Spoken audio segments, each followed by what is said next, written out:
اعوذ باللہ من الشیطان الرجیم بسم اللہ الرحمن الرحیم اللہم صلی علی سیدنا محمد معدن الجود والکرم وآلہ وسلم۔ سامعین و ناظرین اکرام، السلام علیکم ورحمۃ اللہ وبرکاتہ۔ آج کا ہمارا موضوع یہ ہے کہ اسلام دراصل کیا ہے۔ یہ جو موضوع ہم نے قائم کیا ہے، عام طور پہ لوگ ایسا سوال نہیں کرتے اور نہ اس کی ضرورت محسوس کرتے ہیں۔ اس کی وجہ یہ ہے کہ ہم ایک ایسے گھر میں پیدا ہوئے ہیں جہاں اسلام کی بات شروع سے ہو رہی ہے اور ماں باپ ہمارے مسلمان تھے۔ معاشرہ عام طور پہ اکثریت ان لوگوں کی ہے جو بظاہر مسلمان ہیں، برائے نام مسلمان ہیں نا، جو بھی ہیں۔ تو اس لیے ہم ایک چیز آپ کے گھر میں ہے اور آپ اس سے واقف ہیں تو اس کی حقیقت جاننے کی ہم کوشش نہیں کرتے، اور اس کی وجہ یہ ہے کہ دراصل اسلام کی ہم جاننے کی کوشش اس لیے نہیں کرتے کہ جو اسلام کا مقصد ہے وہ ہم سمجھتے ہیں کہ وہ ہماری ضرورت نہیں ہے۔ تو ہر وہ چیز جس کی آپ ضرورت محسوس نہ کریں تو اس کو آپ معلوم کرنے کی بھی کوشش نہیں کریں گے۔ میں مردان میں رہتا ہوں، بہت سے ایسے راستے ہیں، ایسی گلیاں ہیں جو کہ مجھے معلوم نہیں ہیں، اور میرے مردان میں رہتے ہوئے کوئی 64 برس ہو گئے، لیکن میں ان گلیوں میں نہیں گیا، ان راستوں پہ نہیں چلا، ان مقامات پر نہیں چلا، کیونکہ مجھے اس کی ضرورت ہی محسوس نہیں ہوئی اور کبھی ضرورت ہی نہیں پڑی۔ تو ایسے ہیں کہ ایسے ہی ہمارے مردان میں، چھوٹا شہر ہے لیکن ایسی گلیاں ہیں، ایسے علاقے ہیں جس کے نام تک مجھے ان سے میں واقف نہیں ہوں، نام۔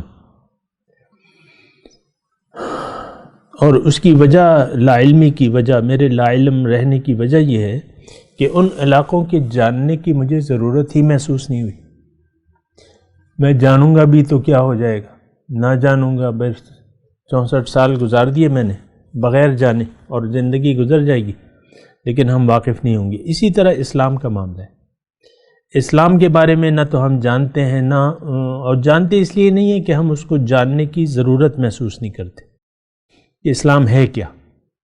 بس نماز پڑھ لی، روزہ رکھ لیا، ماں باپ نے ہمیں بس چھٹپن میں جو ہے کلمہ سکھا دیا، اللہ اللہ کرنا سکھا دیا، اور اس کے بعد جو ہے نماز کا بس ایک وہ تھا کہ نماز سکھا دی، قرآن قاری صاحب رکھ دیا، قرآن سیکھ لیا، قرآن پڑھنا سیکھ لیا، نماز جو ہے وہ ٹوٹی پوٹی نماز سکھا دی۔ روزے آئے، روزے سب رکھ رہے تھے تو ہم بھی بعض اوقات روزے ہم پہ فرض نہیں تھے، بچے تھے نا، لیکن ہم اٹھ جاتے تھے۔ ایک تجسس تھا کہ رات کو اٹھ کے یہ لوگ کیا کرتے ہیں، تو روزے ہم نہیں رکھتے تھے، لیکن یہ ہے کہ ہم بھی کھا پی لیتے تھے سحری میں، روزہ نہیں رکھتے۔ تو اسی طریقے سے بچپن سے ایک ایسا ماحول چلا آ رہا ہے، نماز، روزہ، اور بس یہ دو چیزیں جو ہیں زیادہ وہ ہیں۔ زکوٰۃ تو ہمیں پتہ نہیں چلتا، اور حج بھی یہ ہے کہ اس کا ہمیں اتنا خاص وہ نہیں ہوتا نا۔ تو بس نماز، روزہ، اور بس اسی کو ہم اسلام سمجھتے تھے، اور کلمہ پڑھ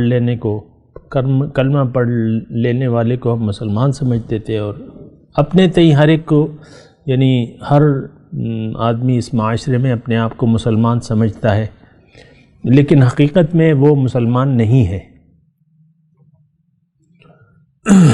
اس کی وجہ کیا ہے کہ اسلام نام ہے، دراصل ایک مقصد کو حاصل کرنے کے لیے اسلام کو قبول کیا جاتا ہے۔ آپ الیکٹرانکس کی دکان میں جاتے ہیں، آپ کی ایک ضرورت ہے، ایک خاص مشین، آپ خاص اس مشین کی تلاش میں ہوں گے۔ جب الیکٹرانکس کی دکان میں بتیری چیزیں ہوتی ہیں، کہیں جوسر بلینڈر ہے، کہیں واشنگ مشین ہے، فریج ہے، اے سی ہے، اور مختلف چیزیں ہیں، لیکن آپ تو اسی کے لیے جائیں گے، اسی جو آپ کی ضرورت ہے، وہی چیز آپ خریدیں گے۔ اسلام تو اللہ تعالیٰ نے ایک خاص مقصد کے لیے ہمیں دیا ہے، اور ایک خاص مقصد حاصل کرنے کے لیے دین اسلام کو ہمیں بتایا ہے، ہدایت دی ہے۔ وہ مقصد ہمارا مقصد نہ ہے، نہ ہم اس کو جاننا چاہتے ہیں، اور جان بھی جائیں تو حاصل کرنا بھی نہیں چاہتے۔ یہ ساری باتیں، اسلام کا مقصد کیا ہے، اسلام ہے کیا، اس کو ہم جانتے نہیں ہیں، نہ جاننا چاہتے ہیں۔ پتہ بھی لگ جائے تو وہ منزل حاصل کرنے کے لیے، چونکہ اس کا تعلق باطن سے ہے، اس لیے ہماری اس میں دلچسپی نہیں ہے۔ یعنی بہت سے لوگ ایسے ہیں جن کو معلوم ہے کہ اسلام کیا کہتا ہے، اس کے تقاضے کیا ہیں یا کس طرف لے جاتا ہے، لیکن پھر بھی چونکہ اس مقصد کا تعلق باطن سے ہے، آپ کے ظاہر سے نہیں ہے، آپ کہتے ہیں یار چھوڑو، دیکھیں گے، دیکھا جائے گا۔ اور تو اس لیے پھر یہ ہے کہ اسلام کو ہم جاننے کی، آج کے جو لوگ ہیں، بچہ ہو یا بوڑھا ہو، وہ اسلام کو جاننے کی زحمت نہیں محسوس کرتے، ضرورت ہی نہیں محسوس کرتے، کیونکہ جو مقصد ہے وہ ظاہر نہیں ہے۔ تو یعنی ہمارا ہم جس جسم میں رہ رہے ہیں، اس کے پاس جو عقل ہے، اس کی پہنچ تو صرف ظاہر تک ہے، ظاہر کو یہ محسوس کر رہی ہے۔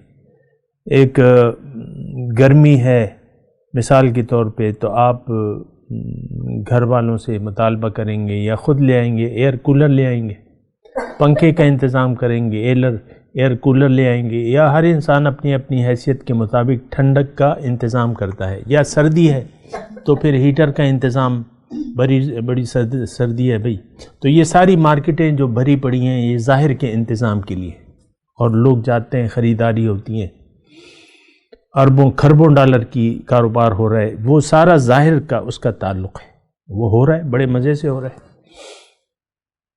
کیونکہ وہ ضرورت محسوس کرتے ہیں۔ تو پھر ضرورت جو ہے وہ پھر انسان کو مجبور کر دیتی ہے کہ انسان اس ضرورت کو پورا کرنے کے لیے کچھ سوچے۔ خوراک مثال کے طور پہ ضرورت ہے، تو ہر انسان، یعنی جو غریب انسان ہے، جو نانے جویں کا محتاج ہے، تو وہ آج اگر اس نے کھا لیا کھانا پیٹ بھر کے، تو کل کے لیے پھر وہ سوچے گا اور پھر باہر نکلے گا۔ ضرورت اسے گھر سے باہر نکلنے اور محنت کرنے پہ مجبور کرتی ہے۔ ہم اسلام کو دراصل نہ جانتے ہیں، نہ جاننا چاہتے ہیں۔ یہ تو میں نے آج ایک موضوع مقرر کر لیا ہے کہ اسلام دراصل کیا ہے، لیکن عام لوگ اسلام کو نہیں جانتے، نہ جاننا چاہتے ہیں، پہچان بھی جائیں تو اس راستے پر چلنے کے لیے تیار نہیں ہے جو اسلام جس طرف ہمیں لے جاتا ہے۔ یہ بات مطلب یہ ہے کہ مشرکین مکہ کو پتہ تھا کہ حضور صلی اللہ علیہ وسلم حق نبی ہیں، لیکن وہ تو ظاہر کے پرستار تھے، ظاہر ہی کو جانتے تھے، باطن کے متعلق وہ جاننا نہیں چاہتے تھے۔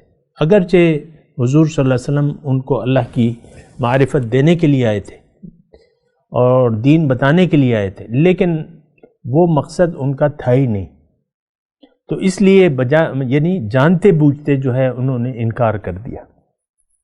اور یہ جانتے بوجھتے انکار کر دینا یہ انسانوں کا ایک چلن رہا ہے کہ جانتے بوجھتے ہم اللہ تعالیٰ کے احکامات کو نظر انداز کر دیتے ہیں۔ یعنی آج بھی جو مسلمان ہیں، مرد ہوں یا عورتیں ہوں، اسلام کے بہت سے احکامات ایسے ہیں جس کی ہم دیدہ دانستہ خلاف ورزی کرتے ہیں اور اس میں مصروف ہیں، ہمیں کوئی پرواہ نہیں ہے۔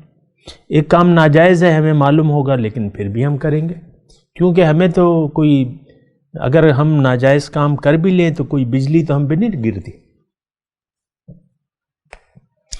تو کوئی آفت نہیں آتی، کوئی عذاب نہیں آتا، ہم کہتے ہیں یار کوئی بات نہیں، یہ تو بس چال چلن ہے۔ قرآن پاک میں بھی اس کے بارے میں بات ہے، لیکن ایک وقفے کے بعد بات کریں گے۔ وآخر دعوانا ان الحمد للہ رب العالمین۔ مولاي صل وسلم دائما ابدا على حبيبك خير الخلق كلهم